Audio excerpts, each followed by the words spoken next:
If you are tired of opening YouTube and seeing totally random videos you don't care about, I get it. It's super annoying. The good news, you can easily fix your algorithm today.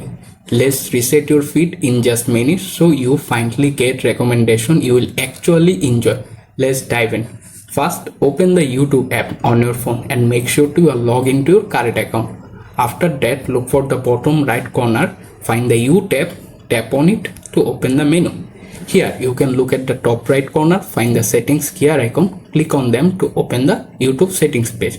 Once you are in the settings, scroll down a little, find the manage all history option, tap on it and wait to open the menu. After this menu is open, scroll down a little, find the delete tab, tap on it. Here you can see various options. Choose the delete all time.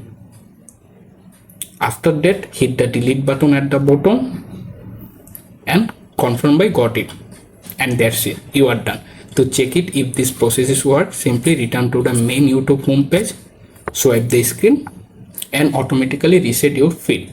Hope this helped clean up your feed. Hit that like button, subscribe for more quick fixes and let me know in the comment. Bye, take care.